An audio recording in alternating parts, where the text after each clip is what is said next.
మన జీవిత స్థితిగతులను మార్చుకు వచ్చాడు. మన జీవన శైలిని మార్చుకు యేసుప్రభు లోకానికి వచ్చాడు.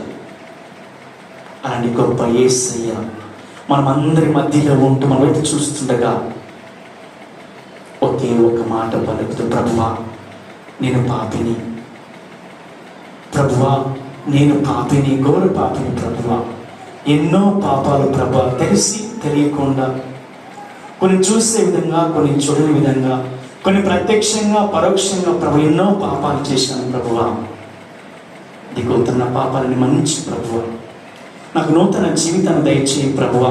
నూతన వ్యక్తిగా మార్చును తండ్రి. నాకు మారు మనస్సును, హృదయ పరివర్తన దయచేయి ప్రభువా. నా హృదయాన్ని మార్చు, నా జీవితాన్ని మార్చు ప్రభువా అని యేసయ్య పాదాల చెంత మన పాప జీవితాన్ని గురించి ప్రార్థన చేసుకుందాం. వాక్యం మనం వింటాం. పౌలు గారు అంటారు 2 కొరింథీయులకు రాసిన లేఖ 5వ అధ్యాయం 17వ వచనంలో, మరి ఎవరైనాను క్రీస్తునందు ఉన్న ఎడల వారు నూతన సృష్టి అని మనం వింటున్నాం. పాత జీవితము గతించిపోయినది, నూతన జీవితము ప్రారంభమైనది.